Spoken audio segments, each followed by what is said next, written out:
Ryans. I'm the Cabinet Member for Local Environment, Green Spaces and Climate Change here at Merton. And I think we'll just go around the room and introduce the members that we have here. So if we just start with Councillor Sweeney and work our way around the room. Okay, just to say that I'm present, yeah, is that what you want?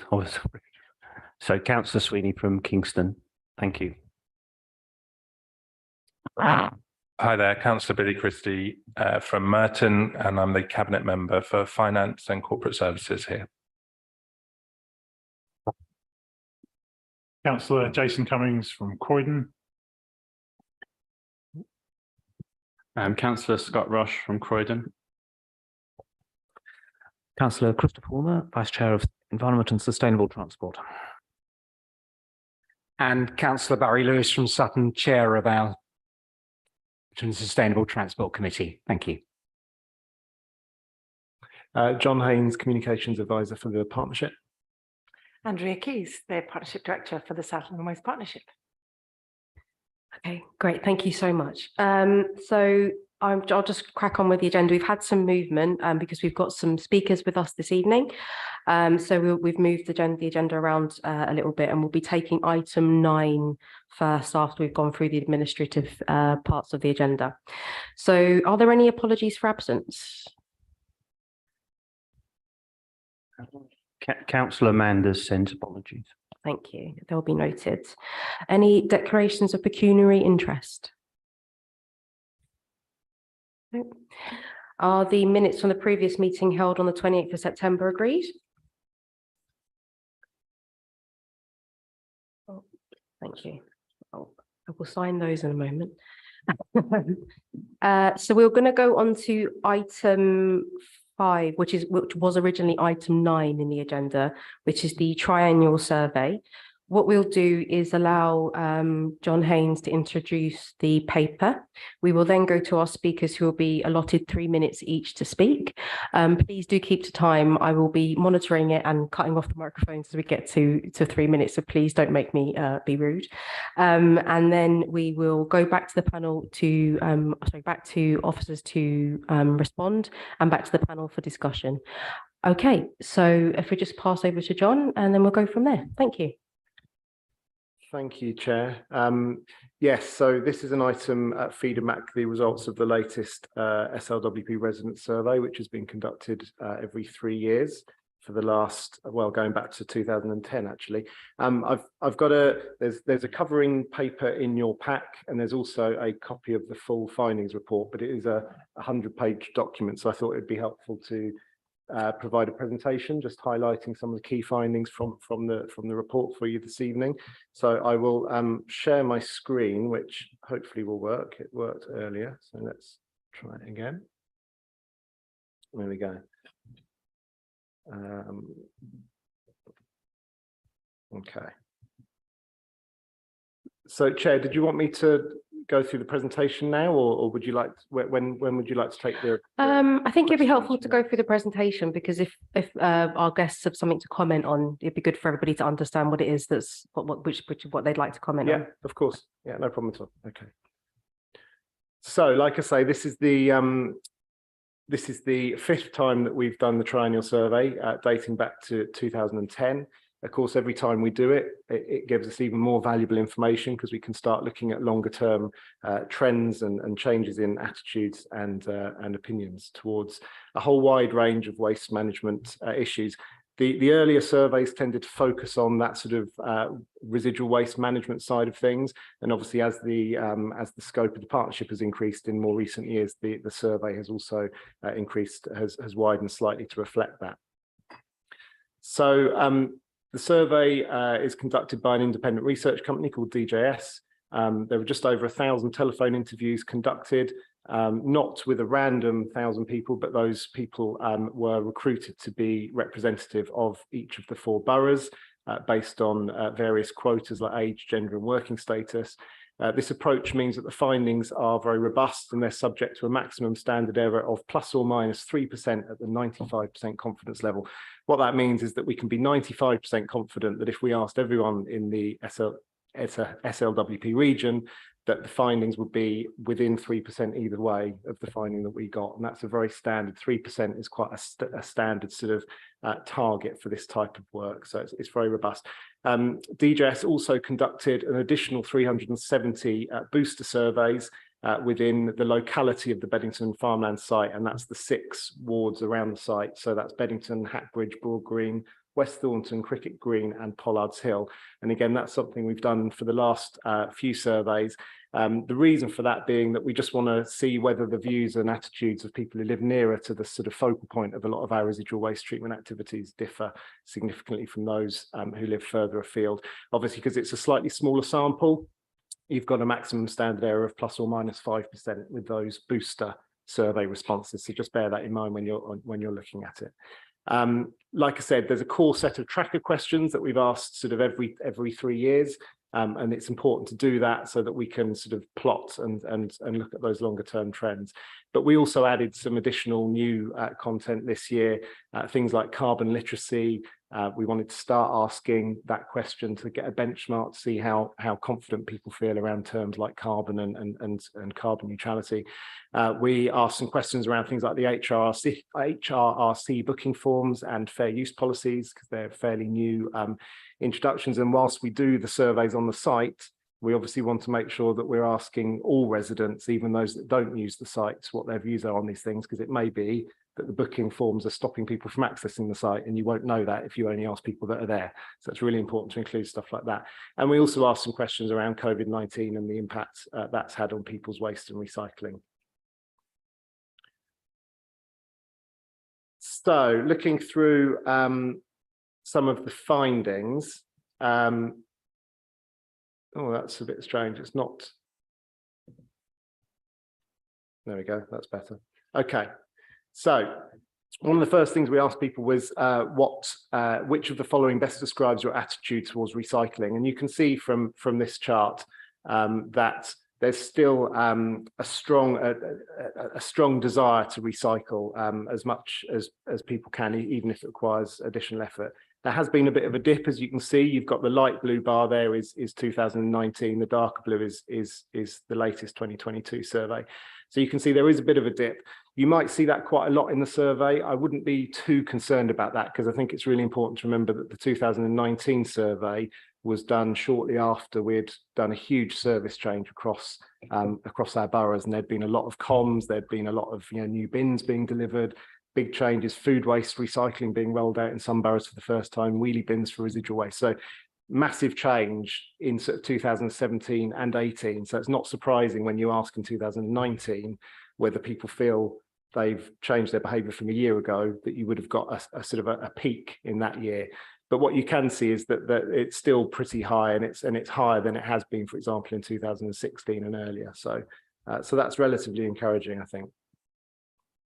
You can see from this chart, though, and this again is a pattern that we've seen across all of the surveys that we've conducted, that the commitment to recycle is actually lowest amongst that younger age group. So that's the 16 to 34-year-olds who are least likely to make the additional effort. And that sort of surprises people sometimes. People think that, young people are very motivated and environmentally aware, but I think they're also very busy, and they've got, families and careers and jobs, and maybe also the places they live. They might live in shared properties where there's not as much kind of responsibility over the bin and that sort of thing. So it's an interesting result, and it's something that we've consistently found. You can see, 65 years plus, it's up to 83%. So there's a really, really significant difference. So that's something that we need to keep working at, I think, and making sure that we're targeting particularly younger residents.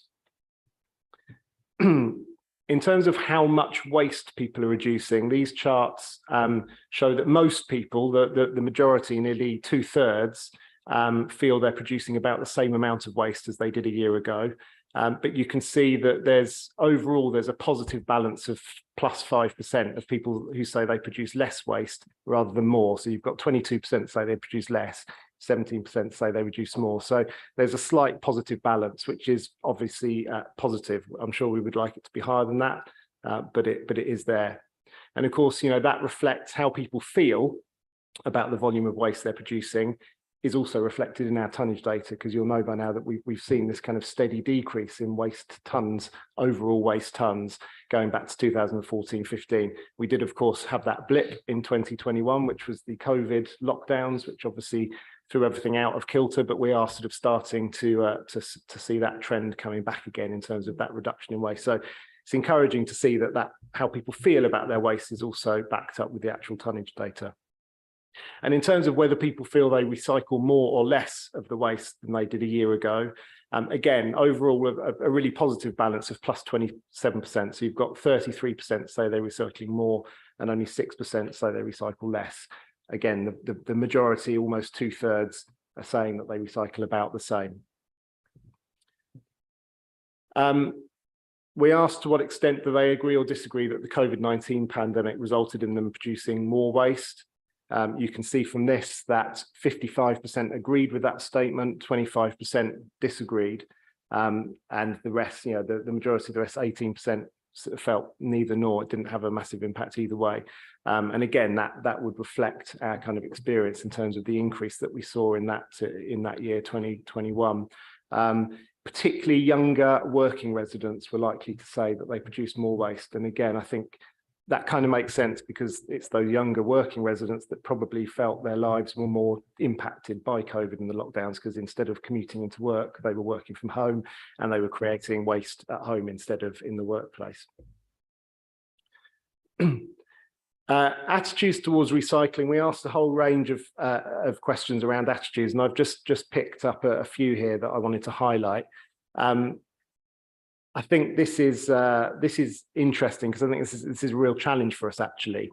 So this continues to be a concern. So you can see that 64% feel that their recycling efforts make a difference, which leaves quite a big chunk, around 1/3, who question that. So I think what that shows us is that even people that are recycling are kind of not convinced that their efforts are worthwhile. And I think it's that drop in the ocean thing, how it's such a huge challenge. I understand about climate change and we need to do something, but does me recycling this bottle really make a difference? So I think we need to keep reassuring people that the efforts really do. Again, a slight concern, trust has dropped. More residents are concerned that the things they sought for recycling aren't actually recycled. So this is important, because I think unless that trust is there, I think it's natural that people may lack the motivation to make the effort to recycle. So you can see it's gone up. The proportion of people that have some concerns around that have gone up from 36% in 2019 to 43% in 2022. So we need to do some work on that to reassure them. But on a more positive note, you can see that the proportion of people who feel they need more information on what can and can't be recycled has gone down slightly, from 56 to 51%. So people feel that they've got more information than they did 3 years ago to make the right recycling decisions. We asked a whole range of questions around recycling rates and what they thought their borough's current recycling rate was.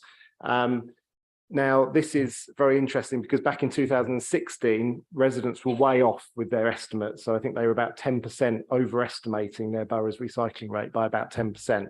And the concern with that, obviously, is if you think you're doing much better than you are, it takes away some of the motivation to do better.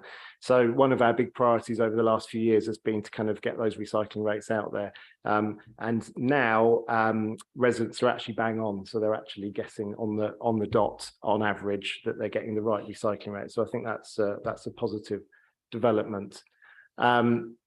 They remain very ambitious for the future. So when we ask what they think is achievable in the next 5 years, they say that we can be recycling 76% of our waste in 5 years' time, which would be fantastic. Very challenging, I think, but it's good that residents are ambitious. And we'll see from the results of our waste composition analysis a little bit later that actually maybe 76% could be achievable in 5 years.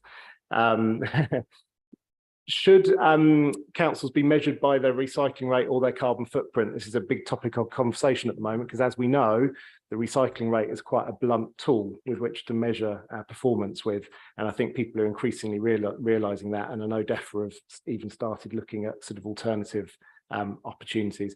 So, and it's interesting to see that 38% felt that recycling rate was the right measure, whereas 47% felt carbon footprint was the right measure. So there's a shift there. Residents and members of the public are starting to understand the complexities of it and realizing that carbon is more important perhaps than pure recycling rates. That's interesting, and we'll keep an eye on that one. It's the first time we've asked that question, so we'll keep an eye on that over the next few years. Knowledge of what happens to recycling is currently quite low, but there's a real desire to know more. So 78% say that they're interested in what happens to their recycling, where it goes, what it's turned into, although knowledge is currently quite low. So there's an opportunity there to do some more work. Reasonable levels of carbon literacy exist. Again, it's the first time we've asked this question, but it's a little bit higher than I was expecting. You know, you can see 31% say they know a little, 26% they say they know a fair amount, and 6% say they know a great deal. So this is around terms like carbon neutral, net carbon zero. So that's encouraging, and like I say, it's a good benchmark, and we can keep an eye on that in the years to come. I'd expect that to go up pretty quickly. But there's currently a lack of awareness of what the boroughs are doing to reduce the carbon impact of their waste services. You can see 88% weren't able to mention anything, which I suppose isn't surprising. Carbon's still a relatively new thing, and perhaps, you know, the councils aren't out there sort of communicating what these initiatives are yet. So clearly some work to do on that, and I'm sure the sort of the new waste services and the new collections will be an opportunity to do that. Trust levels remain high for your local council. So we said that there's a whole range of individuals and people involved in the recycling system and the waste management system. And you can see from this chart that actually at 48%, it's the local council that has the highest kind of trust levels, but obviously it's still relatively low. I'm sure we'd like it to be higher. And like I say, that links in with reassuring people around what happens to their recycling. Trust levels with the partnership have gone up slightly, but they're very low for some other things, as you can see. National government 28%, for example. So, but I think that's still, you can see locally people have more trust in their local council. Moving on to the HRRCs, just a few questions on that. You can see that this is looking at frequency of use. There's some quite interesting stuff in here, because 2/3 of residents make use of their local tip at least once or twice a year. A quarter never use their local tip. And like I said, that's why it's so important to include these questions in this survey, because we want to know from that quarter, that's quite a significant chunk of residents who don't use their tip. And we want to know why that's the case. And is it because they don't need to, or is it because they're finding it difficult to access for some reason or other? What's really interesting in this result, I think, is that frequent use of the tip, so that's once a month or more, has reduced significantly from 32% in 2019 to 22% in 2022. And I suspect that's because of the introductions of things like the booking systems and the fair use policies at some of the sites. So that's quite an interesting development. Satisfaction with the tips remains very high. Net satisfaction has fallen very slightly from 80% to 78% in 2022, but it's still very high, and it ranges from 83% in Sutton to 75% in Croydon. But they're all pretty decent satisfaction rates on the whole.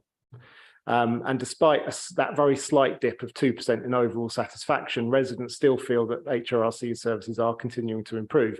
A positive balance of plus 25%. So 42% feel that the service has got better, against 17% who feel it's got worse. So again, that's quite encouraging. The sites where we have booking systems, we asked for views on that, and you can see from this that 70% find the booking systems easy to use, against 12% who find it difficult, and 72% are satisfied with the availability of slots, against 15% who are dissatisfied. So it's pretty good feedback on the booking systems. The majority felt that the booking systems have been positive, although there was significantly more support in Sutton than there was in Merton. You can see the chart at the bottom, 70% at Kimpton Parkway felt that on balance it had been positive, 51% at Garth Road, so a small majority for Garth Road. And we also asked in Sutton and Kingston about the fair use policies, and whether the introduction of those policies, which limit the number of visits that people can make each year, had had a negative impact on them. And you can see that a significant majority felt that they had not had a negative impact on them. So 69% said no, only 22% said yes. Moving on to residual waste treatment, the importance of keeping our waste out of landfill continues to be really well understood. This is being consistent across all the surveys that we've done. It's always at the sort of high 90% who say it's either very or fairly important to keep waste out of landfill. So that's a very well understood principle. When we ask people, initially we asked them unprompted, so we didn't give them any kind of suggestions what we should do with non-recyclable waste. More than a third, so 37% are unsure. So the most popular answer is, well, I'm not sure, which perhaps isn't surprising because most people aren't waste experts.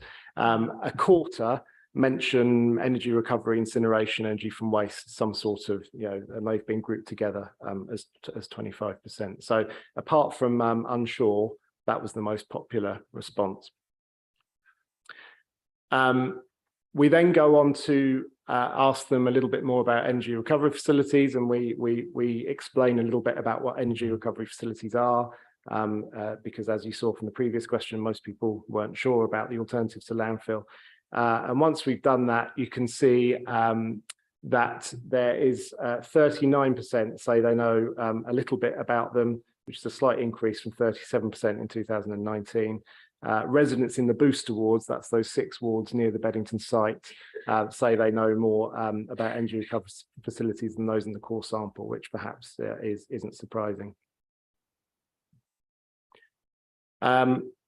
Across the SLWP region, awareness of the Beddington ERF has dropped slightly since 2019, which may seem surprising, but again, I think in 2019, it was the commissioning process, the facility was coming online, so there'd been a lot of comms across the whole partnership region on that. So it stands at 28%.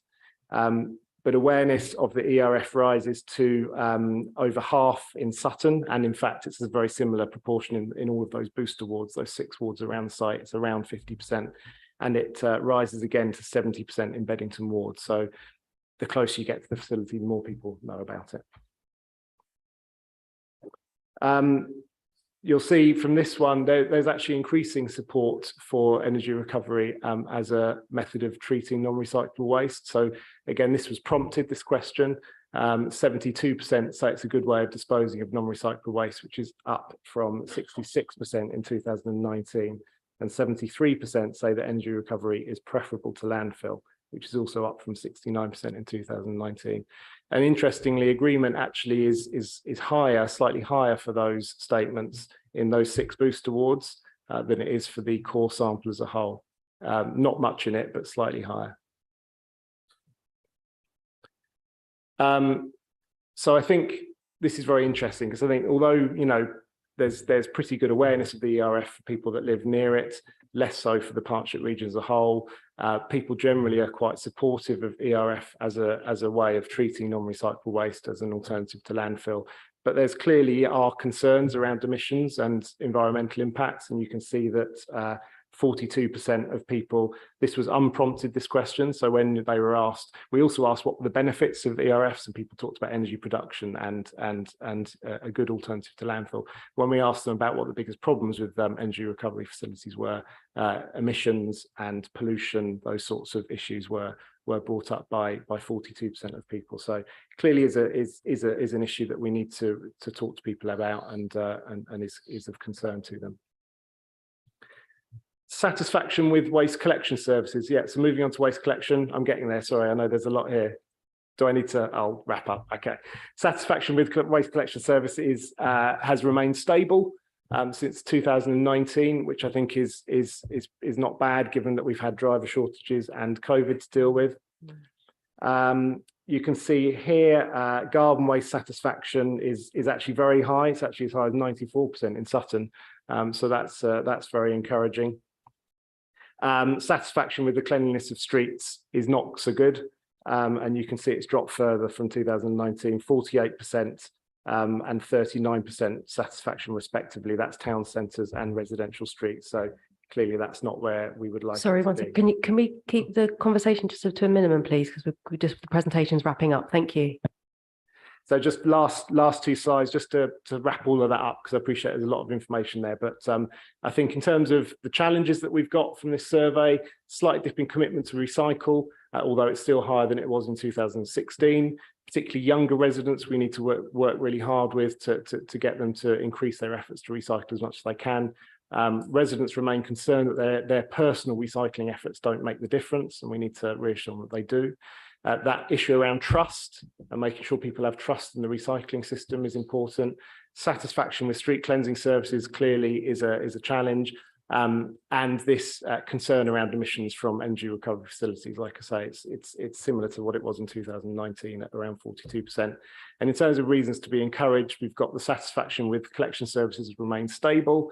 Majority of residents agree that COVID-19 did result in them producing more waste, so we can expect that to come down again as we return to pre-pandemic routines. Small majority of residents feel they waste less and recycle more than they did a year ago, so that's very encouraging. Residents have a more realistic view about our recycling rates. Satisfaction with HRCs remains very high. And like I say, despite the concern around environmental impact and emissions, there is increasing support for energy from waste as a good alternative to landfill. That's the end of my presentation. Apologies. Okay, thank you very much, John.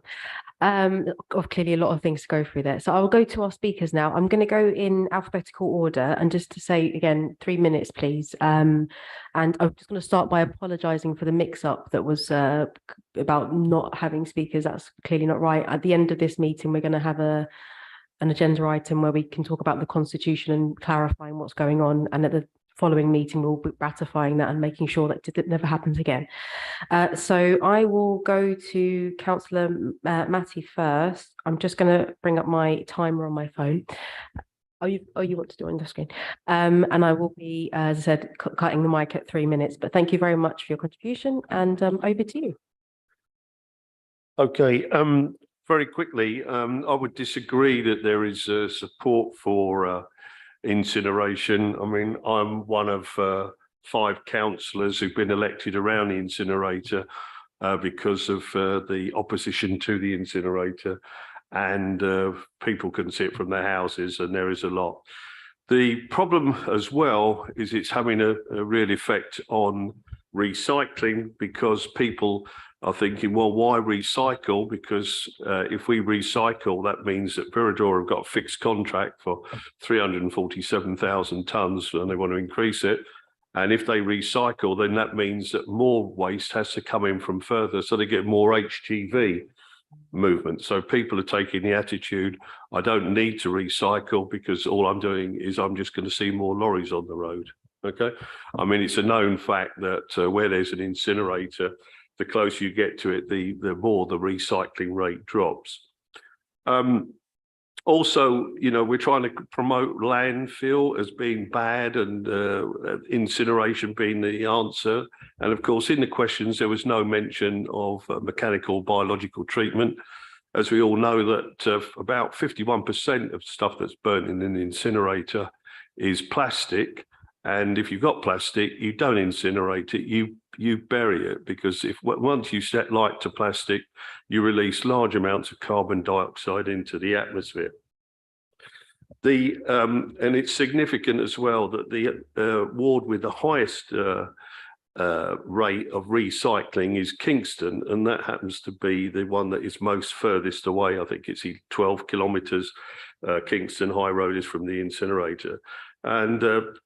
And it shows what a devastating effect the incinerators had. I mean, and the fact that it's obviously that a lot of residents don't really understand recycling at all when they are saying that in 5 years' time they can achieve a 73% recycling rate, when Germany, which is the world champion recyclers, has plateaued out at 67%. There was no attempt on the part of in the survey to explain that the landfill was used by the South London Waste Partnership between 2003 and 2019, 17 years. And the people of Beddington now have to deal with the methane emissions, which are about 70% used by landfill gas engines. And there's no sort of facing up to the damage that the South London Waste Partnership has inflicted on the area. And it's also significant that we're talking about emissions, that today it's been announced that once again, Beddington, Viridor and Beddington have broken the hydrogen chloride. Thank you for your contribution.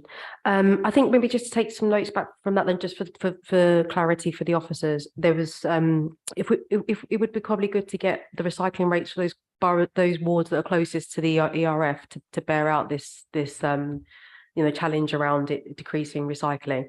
And also it might be good to have someone from Kingston explain their recycling rates and kind of maybe how garden waste might have an impact on that. And then just in general, the impact of the ERF on the local environment. So we'll go to our next speaker, which is Councillor Chill. Not to Hill, it's Chill, right? Okay, make sure I get that right. And again, 3 minutes and off you go.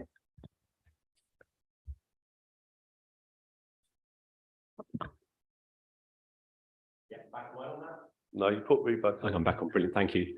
So thank you, Chair. So had the South London Waste Partnership included in their questionnaire a preamble to residents that emissions exceedances at their incinerator are reported to have occurred on average once a month since the furnace was turned on, or that hydrogen chloride spike was measured at the day that the consultation for the permit to burn even more was closed, then perhaps the false perception that this is a clean method of materials management would be undermined somewhat.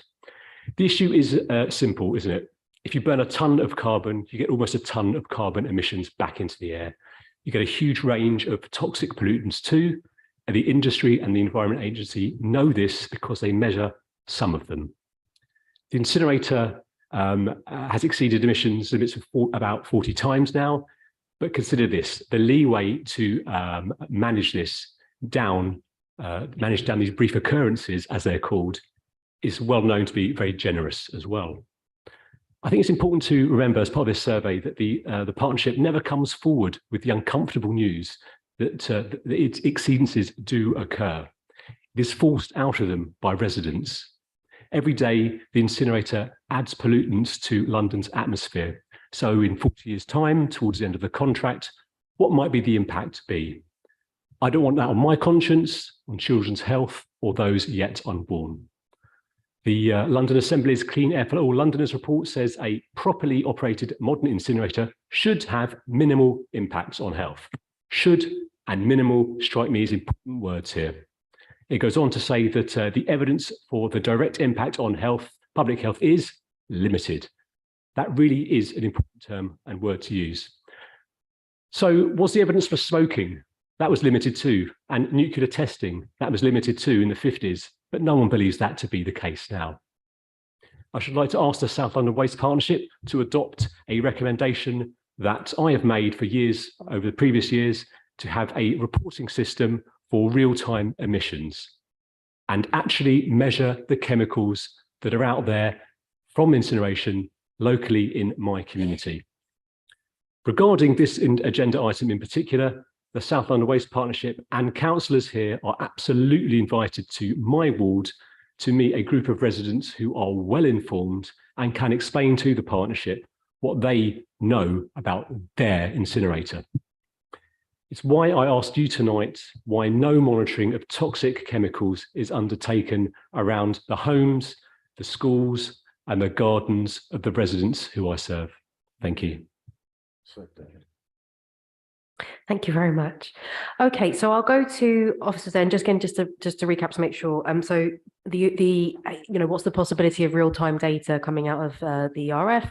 Is there a way of monitoring the impact of air quality on local buildings, particularly schools and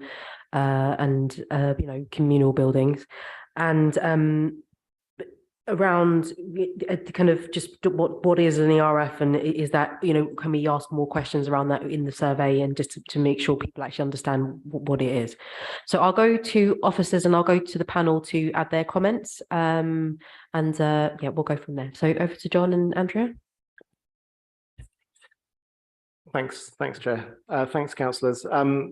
Councillor Chill, I'll just pick up the points. I think you've raised some interesting points there. I think I would disagree on the the sort of the point you made around residents having to force the information out of the partnership, because I think we recognise right from the start that residents, particularly those who live near the facility, would be very interested in the emissions that come out of it and would want access to that information. So we worked really hard with Viridor to get them to a position where they were willing to publish those emissions reports, which happens every couple of weeks or so. So and we're not aware of any energy recovery facility in the country that's as open and transparent with the emissions data as Beddington is. So I think, yeah, that information is there for people that want it. The website that links to it is really good quality. There's lots of information on there about emissions and how they're reported and how they're recorded.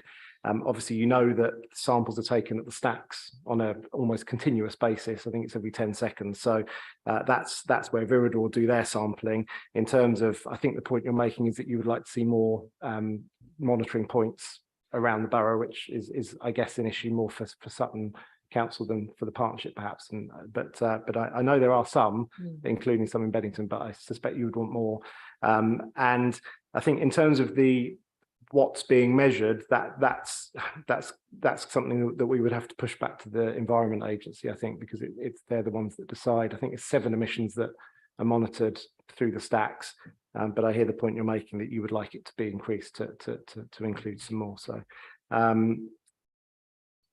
yeah, I think in terms of real-time monitoring, I'm not sure that that's done anywhere, and I'm not.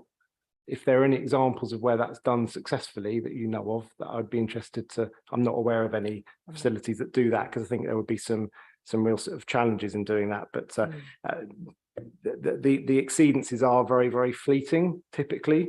So I think, you know, once it's happened, and you'd have to be sitting there looking at your screen, which is exactly what they do in the control room. So I'm not sure how much use that would be, and how much better it would be, other than like I say, the fortnightly reports that are published at the moment. But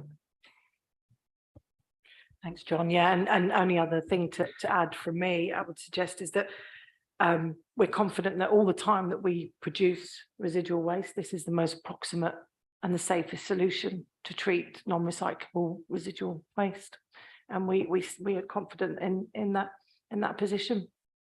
In terms of emissions, No, I'm afraid not. You've had your time. Can I just pick up on the point where the bounds, but the point that was raised though was the closer you get to an ERF, the lower the recycling rate. I think it would be helpful perhaps for members. Can we get some recycling data from the wards that surround those besides the ERF? Is there any way of picking up with the boroughs that surround there? Because I think that's an interesting point. And again, there was the point around Kingston's recycling rate. Is there anybody from Kingston who can talk about their recycling rate and why it's so good? No? Okay. Because I know that, garden waste normally plays into things. So yeah. I think what would be really useful is, because there are a number of factors that impact recycling rates. We know that, for example, green waste and how rural an area is. I think it would be useful to look beyond the partnership in order to test that theory. I think that's, it's quite a difficult thing to look at our partnership borough in isolation. So I'm happy to take that away as something that we can look at, to have a look at what that correlation is between proximity to an ERF and recycling rates.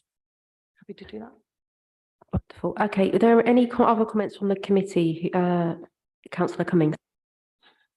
It was on that specific comment with regard to recycling rates and proximity to the ERF.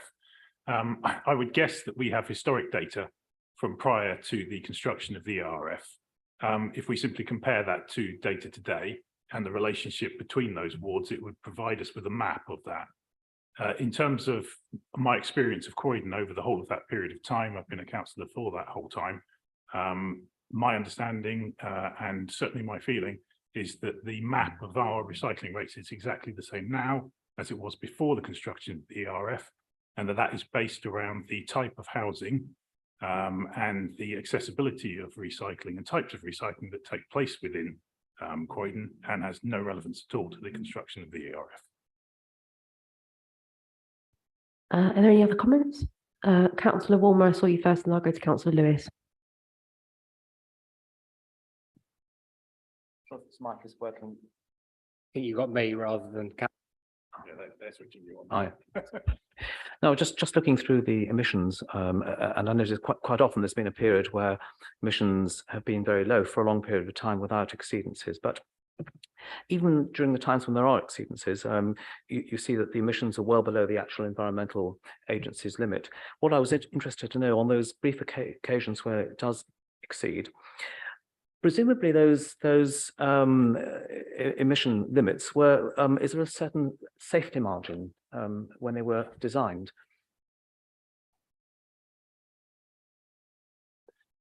So when the Environment Agency set those limits, they make an assumption that's like a worst case scenario assumption. So those limits are the limit that it's safe, assuming the facility operated at those limits all the time.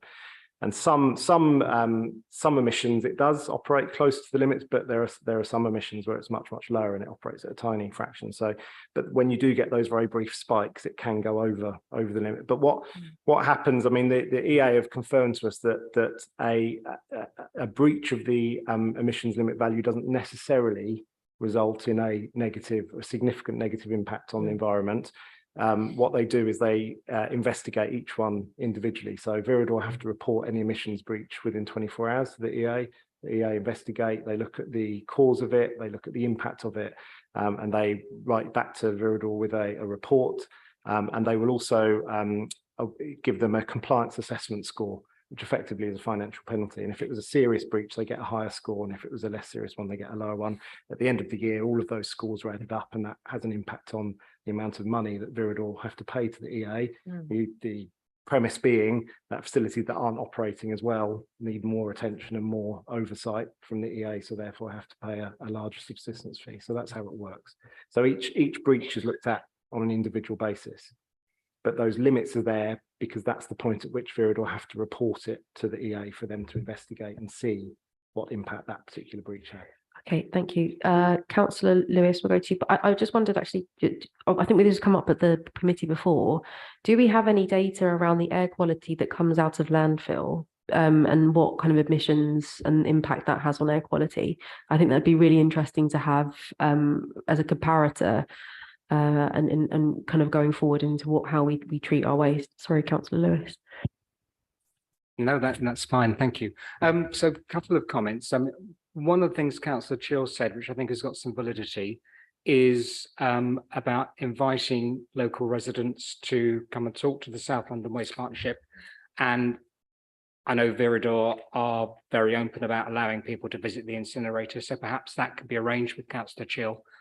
Because I think the danger is that sometimes if certain people are talking to other people, they may be pushing one side of the story.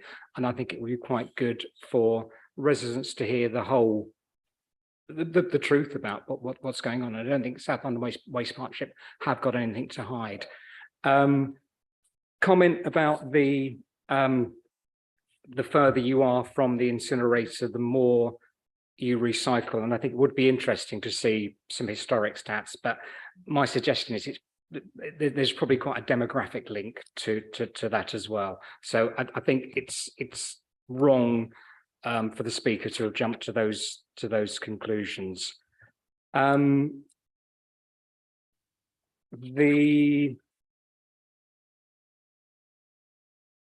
The other comment is about landfill, and I did get confused by the speaker's comments because at one stage he was raising concerns about landfill and methane gases and so on, and then at another stage he was telling us to bury our plastics. It's quite difficult, but anyway, that's a comment I'll make, and we'll okay. Thank you very much. We thank you for your contribution. I'm sorry, this is not a debate. This is not question time. You don't need to shout. It's fine. You're being very rude at the moment. Can you please not shout out? And you're not being rude now. Could you please not shout out and let him finish? And we will continue the conversation. Thank you for your contribution. Back to Councillor Lewis. No, thank you. I've made that. Okay, right. So just I just think we should go. I'm going to go to Councillor Christie. I think we should But just on this point on data, I think it's always helpful to double check something. If there is a theory that there is a lack of recycling close to the ERF, I don't think it's any harm in us bearing that out with some data and seeing if there's any validity to that. Whether the reasoning being types of household, those households would have been like that back then and they'll be like that now. So we should have the data available, and I would be very interested to look at it. Councillor Christie. Thank you, Chair. I'm always wary of a vocal minority's views coming over stronger than the sort of more factual and majority-based views. And I'm worried that any residents watching this meeting online might have heard only one side of the story with regard to this facility. So I wonder, for my benefit and for anyone watching, whether the officers could just remind us why this facility exists and what sort of benefits there are to this facility. That would be really helpful. Thank you. Who would like to take that question, John or Andrew? Pick that up. So Andrew, you can chip in if you like as well, feel free. Absolutely. So the facility was built because there was a big shift to try and move people away from landfill. Everyone, we can see from the survey, 95% of people know that landfill isn't a good solution for our waste, mainly because of the methane that's released. It's an incredibly powerful greenhouse gas. So we needed to move away from landfill. The Beddington site was filling up anyway, so we needed to find another solution, even if it wasn't going to be the ERF. So went out to market. It was a technology neutral procurement, so we didn't say we wanted an ERF. We went to the market and said this is the situation we've got, and the bids came back. And the partnership and the partner boroughs are very confident that the EFW or the ERF is the best solution, as Andrew said, for our residual waste at the moment. We believe it's safe because it's very well regulated by the Environment Agency. It's incredibly cost effective when you compare it to landfill. It's saved millions of pounds in terms of our treatment. We've also, whilst since prior, when we were using landfill, our waste tonnages have gone down significantly as well. So that's really helped. Mm-hmm. And our recycling rate has gone up. Mm-hmm. So that's also helped. And we're doing a big piece of work at the moment with Viridor, looking at the carbon impact, comparing it with landfill. And when we have those data available, it's looking it's pretty amazing in terms of the carbon, the reduction in carbon that's been achieved by moving away from landfill to the ERF. So there's lots of different environmental and financial benefits to using the EFW.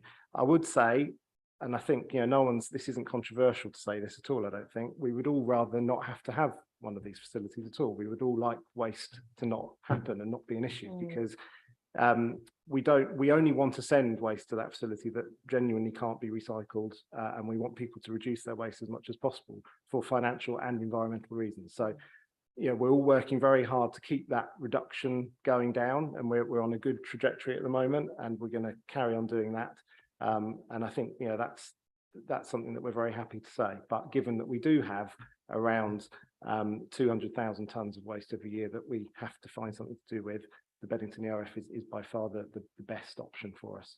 The only other real options would be to landfill it, which we know isn't great, or to export it out of the area, which would actually lead to even more truck movements and HGV movements, because you would have to bulk the waste at somewhere like Beddington, and then instead of it being treated there, you would then have to have more HGVs coming in to pick it up and take it away. So that would have a huge impact.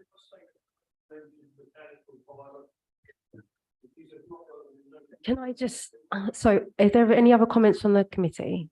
Is this item closed? Oh no, Councillor Sweeney.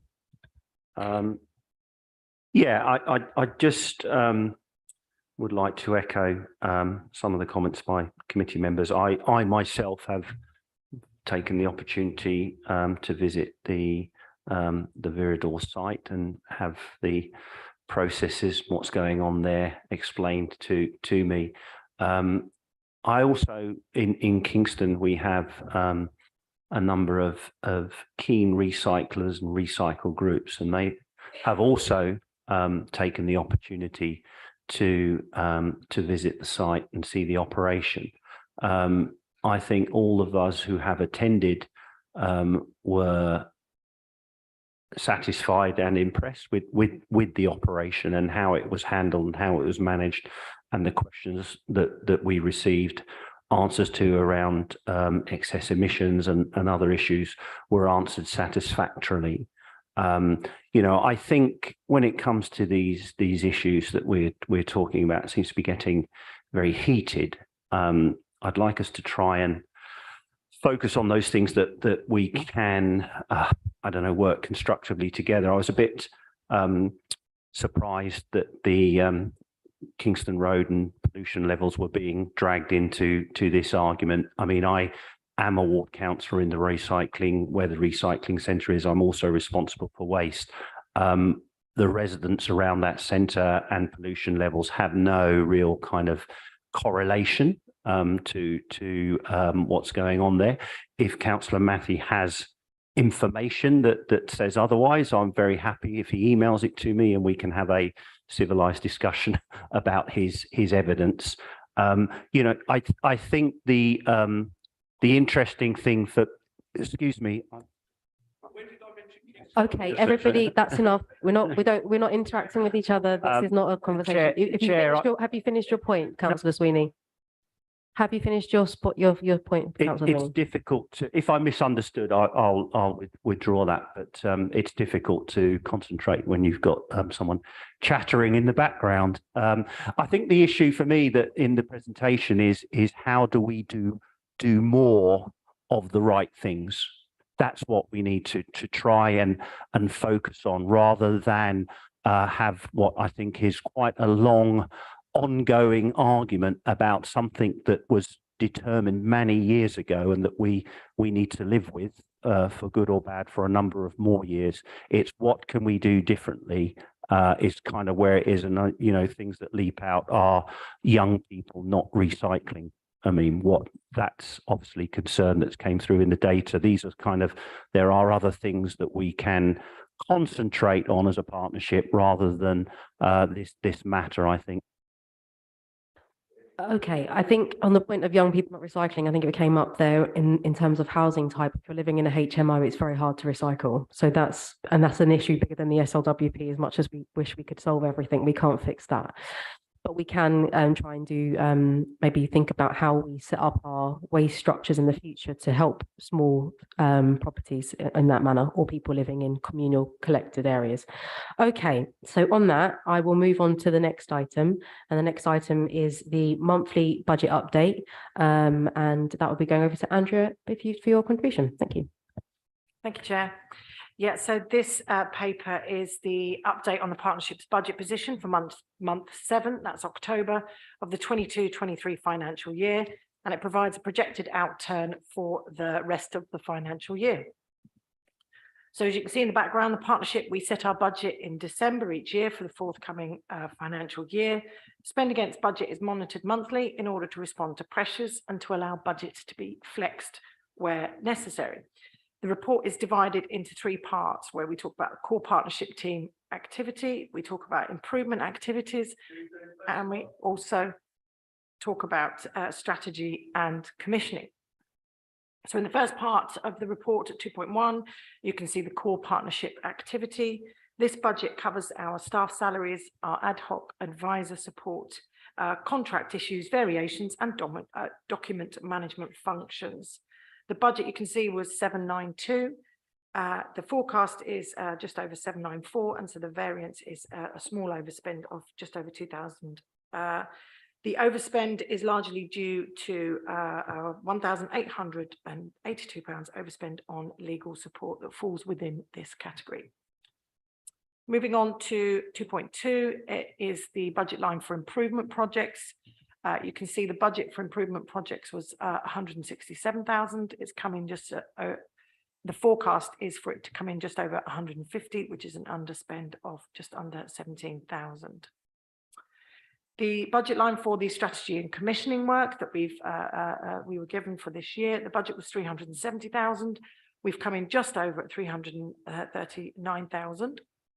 And as you can see, that's a variance of just under 10,000. The higher than anticipated cost, I think we discussed this at the last committee briefly, but the higher than anticipated cost is largely for those labour intensive projects such as waste composition analysis. And that's simply because of the inflation since we set the budget to when we actually procured and awarded the contracts.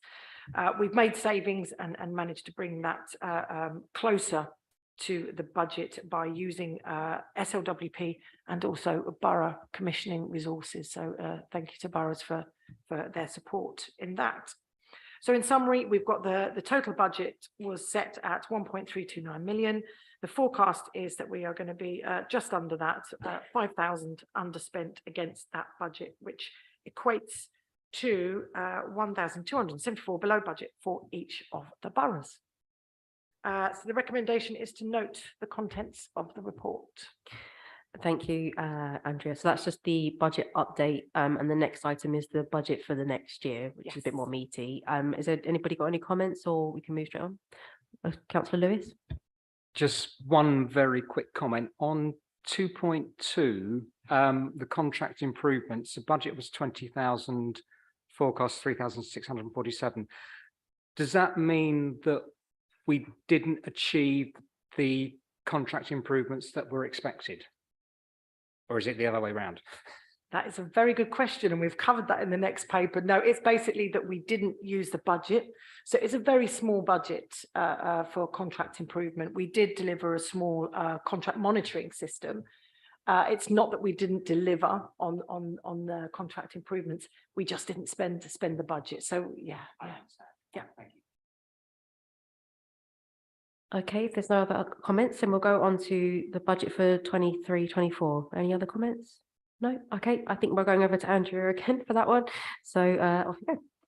Okay, yep. So this is the proposed partnership team budget for the next year, 23-24.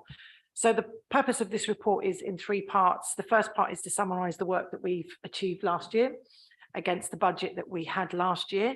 And then the report sets out the proposed budget for next year. And then finally, we talk about the improvement and cost saving activities that we would like to approve with the joint committee today. So I'm going to run through the report and then come back to the recommendations, if that's okay, Chair.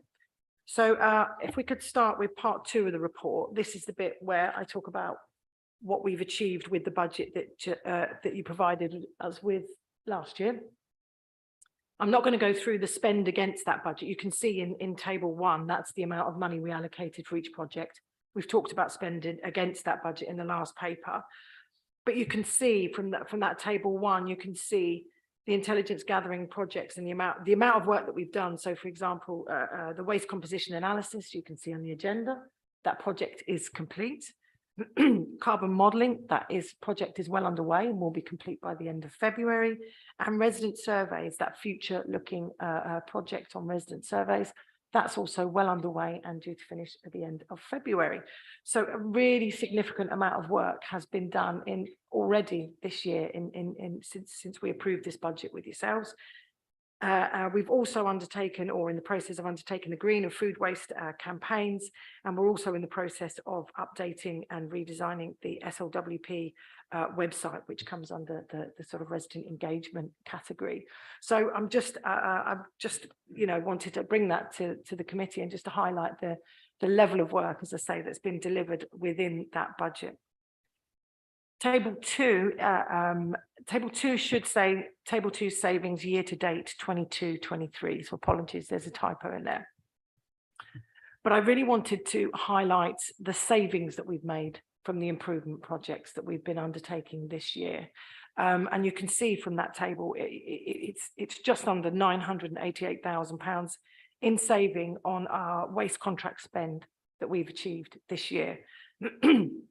And you can see, the breakdown of that savings figure. I think it's important to note that in that first category, the contract improvements from the contract variations that we undertook this year, that is a half-year saving. Okay, so next year that saving will be, in its full year, will be equivalent to £1.5 million reduction in our total waste treatment costs. So we were really pleased with that positive change.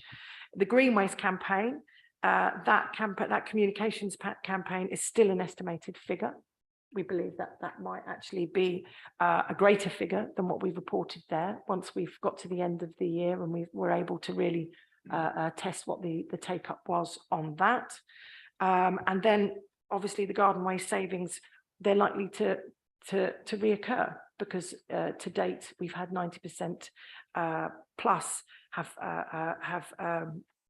of green waste subscribers have resubscribed. So again, it's not just a one-off saving, it's something that's going to be cumulative. Obviously, we're not going to report against that every year, but I wanted just to highlight that. In what I haven't put in that table 2, at 2.4, I've also talked about the savings that we achieved as part of the Food and Green Waste Commissioning Project, and that was 1.4 million per annum. Now, I know we undertook that project last year, but it's actually this year that we've started to achieve the savings. I haven't included it in the table, but I wanted to bring it to your attention. And then 2.5 is we talk about the savings from the food waste campaign.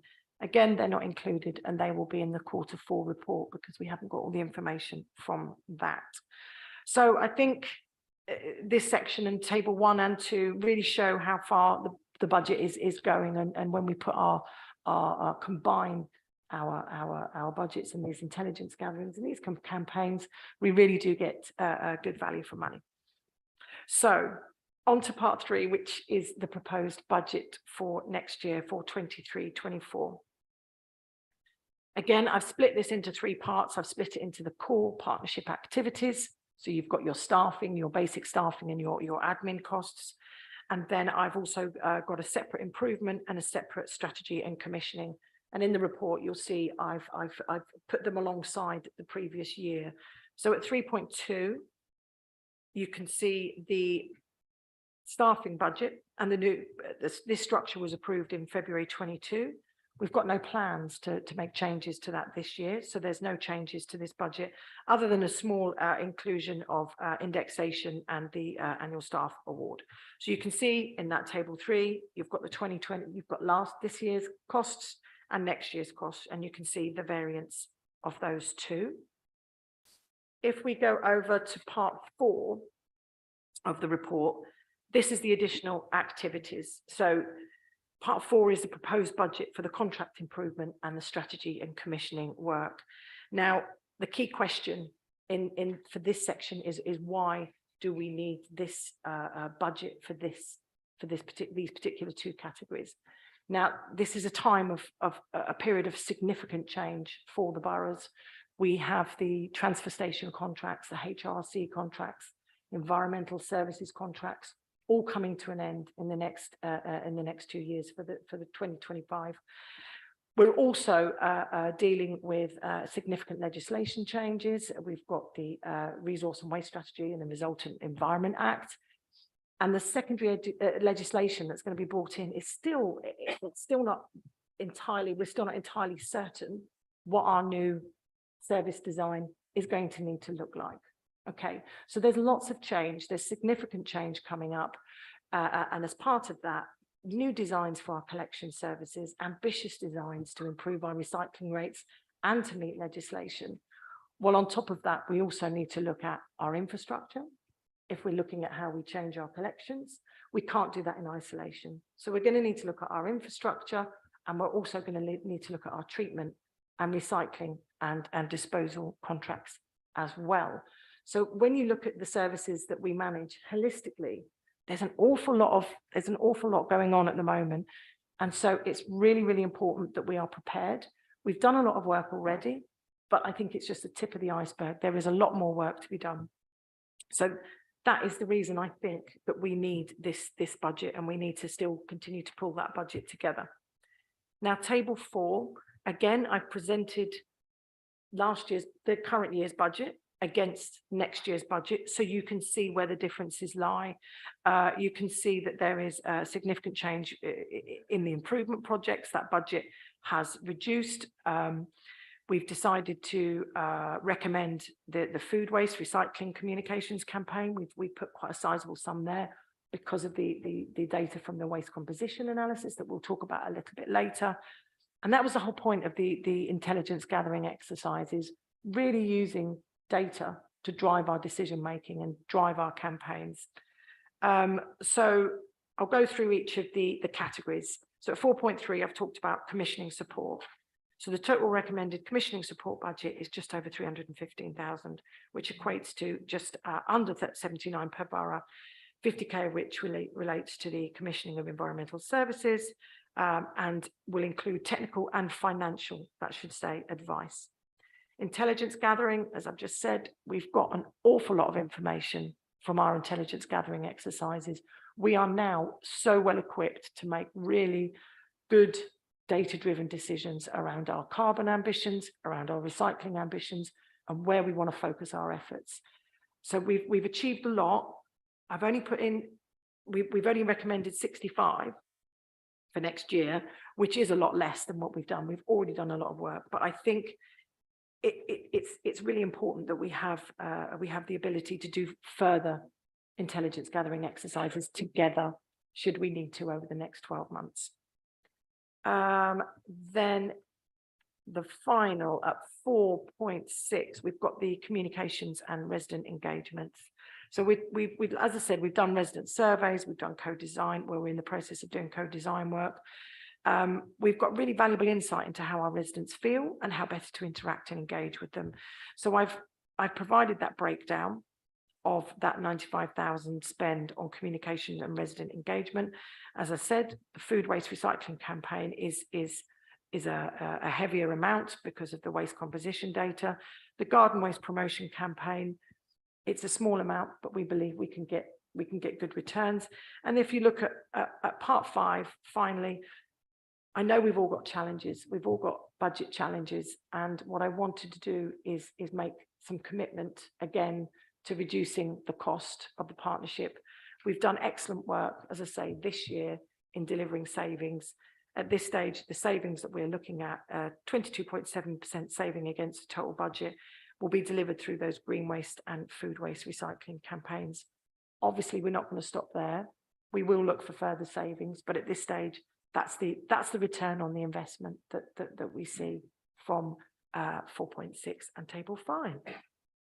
So shall we return to the recommendations? So the recommendations are that joint committee notes the in-year saving of 988,000.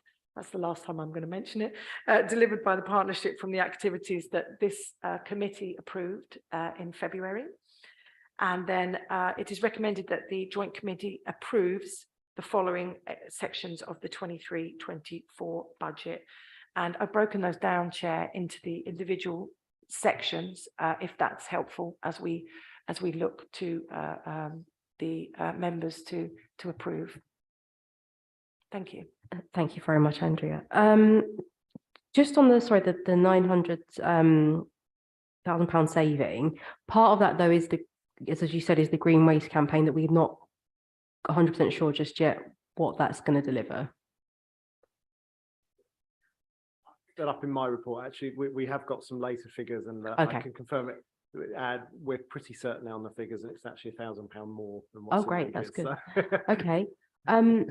So I've spoken to members kind of off record, and we've, just to get everyone's sense of how things are, but Councillor Christie's got his hand up, so I'll go to you first. So we kind of had a chat, and I'm sorry I haven't had a chance to speak to colleagues in Croydon running around today, and just on this budget, I'm just wondering, I don't know how everybody else is feeling with their councils, but I'm pretty sure that you're making tough decisions, just as we're making tough decisions. And our officers have had to come to us with options that range from okay to horrendous, because we're having to make savings in areas we don't want to. It would feel, I think, wrong to pass a budget where we're not at least asking for options of very easy to very hard. I wanted to put out there and propose that we don't pass this budget, but we ask you to come back in 6 months with a range of those options to make significant savings. I understand we're saying there's going to be some investment, and that invest to save kind of model of us will do more around green waste, and that will save our recycling costs. But given those things have already happened, and given that we've already made that investment, if we keep the current budget that we have, we'll still be doing that work. I'm not sure the additional savings are things that our boroughs wouldn't be able to deliver through our own comms teams. Now we know that the food waste needs to be, bumped up. I'm pretty sure our comms teams, with the resource that we hold on to, can deliver that ourselves. So that's kind of my starter for 10, and I would very much welcome colleagues' feelings on us not necessarily agreeing this budget, keeping the one we currently have, and asking officers to come back with a range of savings ranging from very easy to very hard, and we can decide where we go from there. Councillor Christie. Yeah, thank you, Chair. And I do have to say I agree with you. So I'm the Cabinet Member for Finance here in Merton, and this is the first year that I've held that role, and I'm sort of coming towards the end of, as we all are, the budget process for the next financial year. And exactly as you say, going through the process with officers of asking them to bring forward this range of options for us, and I'm not suggesting this is unique to Merton, but it's been incredibly challenging, incredibly tough, and we've had to make really tough choices.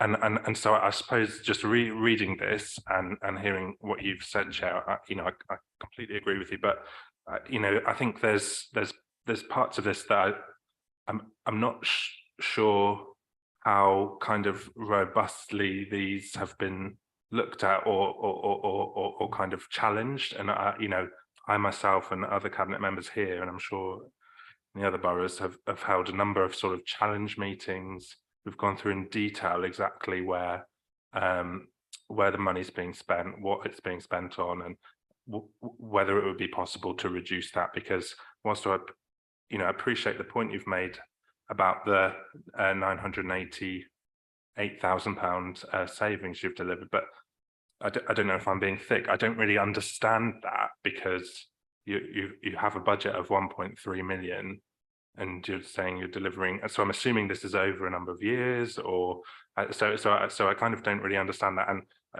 please do come back on that in a second.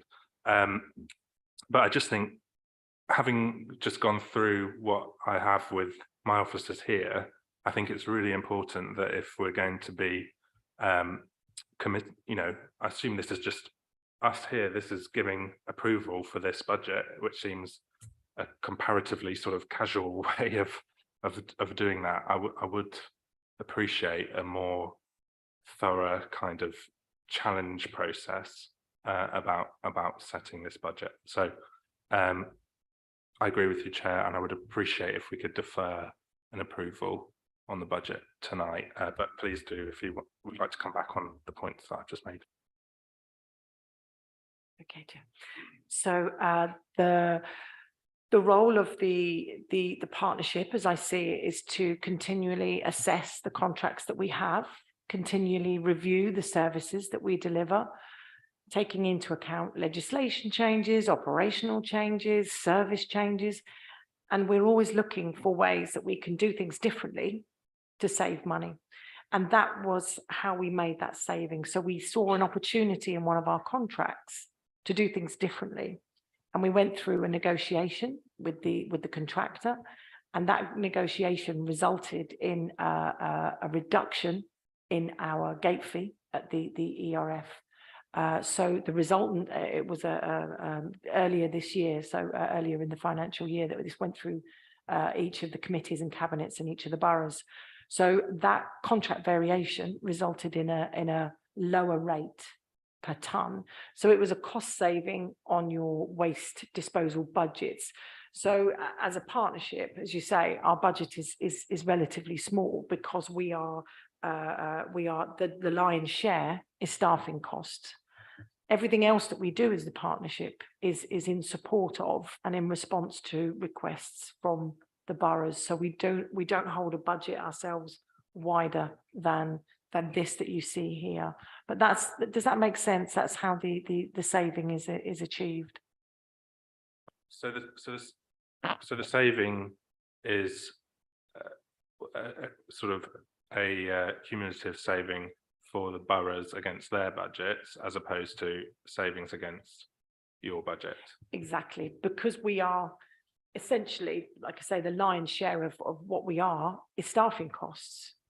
And that is, like I say, the largest proportion. That annual saving of just over 1.5 million, that is shared between each of you and that is the rate that's the saving that you make every year against your residual waste line in your relevant budget categories for that.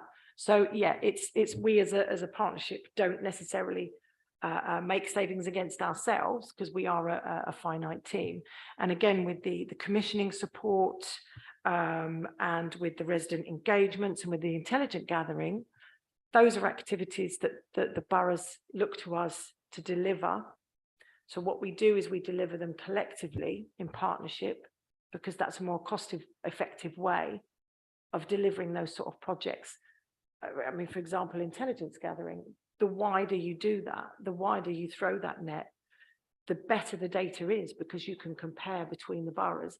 And also, generally speaking, the cheaper the project is to deliver, because we're delivering it on behalf, we're undertaking one project on behalf of all 4 of the boroughs. So in terms of reductions, I mean, all of these, one of the reasons I wanted to put it into categories, into these separate lines, is because that core partnership activity, that 850,000, which is 212k per borough, that's essentially for staff. That is the new staffing structure that we agreed 11 months ago at the February committee. So that pretty much remains unchanged unless we go through a restructure. The second category, the intelligence gathering budget at 65. I mean, we can, if we choose to, ring fence that money. Anything that isn't spent by the partnership isn't kept by the partnership. It returns back to the boroughs at the end of the financial year. We're not a legal entity. We're a vehicle through which the boroughs, work together. So for all of these categories, intelligence gathering, commissioning support, resident engagement, all of those things, we can, if the committee would like, we can ring fence those, and then they're only spent when boroughs want us to spend them. The key concern for me is we have contracts that are expiring in 2025 and work does need to be done. But I think that's one of the things you could bring back for us to look at. What I essentially am asking for, what are the options then on how we would go forward, rather than just agreeing and not actually understanding what not kind of, as I said, what savings can possibly be made. I'm not saying we're going to do the nuclear option, but I just would like to understand, because of the process we've had to go through, and I'm sure every single council in this country has just gone through, we need to understand what's an easy saving and what's a hard saving, and as a committee discuss that here and make that call. Councillor Cummings, you had your hands up. Do you still wish to speak? Firstly, I just wanted to associate myself and agree with the comments that my sort of counterpart from Merton has made. Croydon is currently operating under a Section 114 notice. Not belittling the issues that other councils have, but the process we're going through in terms of what we're looking at with regard to all of our spend is just one continuous list of unpalatable choices. And in fact, almost none of them are choices. We're having to question every single pound we're spending on everything. And this is no exception to that. So very much I'd like to see those sort of options and the understanding of the risks that are entailed with taking those options or potentially taking them. But it would be completely out of kilter with the whole of the rest of our budget setting processes not to do that in this case. I also had, just, if I may very quickly, looking at these figures, there were 2 things on the figures that I basically didn't add up for me, and I just wanted to check what it is that's sort of I'm not seeing on there. So in these budget tables, you've got a dark green line.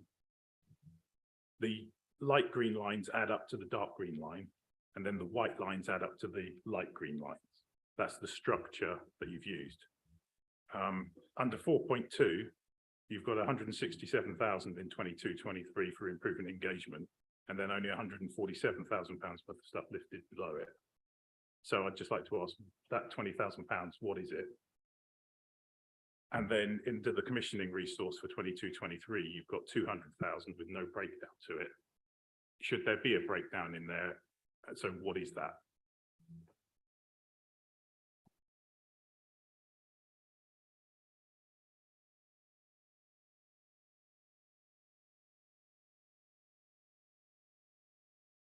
Mike. So what we have, what this comes from a larger budgeting and forecasting workbook. Obviously, I didn't want to present the whole of the workbook, and what I've done is I've tried to summarize in sections to make it easier to sort of digest and present. It looks like I have yeah, I'll have to go and look at where I've tried to shrink down the table on that to answer that question around the 167 and the 147. So let me come back to you on that. And there, sorry, I didn't catch the second question. Resource, you've got 200,000 under 22-23, and then 315-23-24. You have a breakdown of the 315, basically explaining how it's broken down.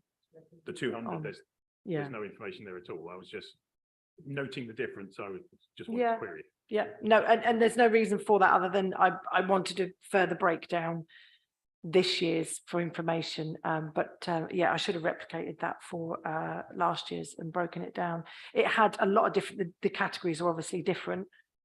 And again, I was trying to, yeah. It's going to come back to us anyway, which is a proposal I very much support. Then obviously we'll, this would become somewhat redundant at that point. Can I suggest like a workshop with members before the next Councillor Lewis just wanted to come in. I mean, I think that's a fine idea, but I don't want to get away from us passing this evening, because we have to, for all the points we've said, we've all just gone through horrendous savings processes, and having a bit of a focus and rigor is what we want to do. So Councillor Lewis. Yeah, I think this has actually been very helpful, because like Councillor Christie, I was slightly confused. How come we're making these massive savings on such a small budget? So good to have that explained.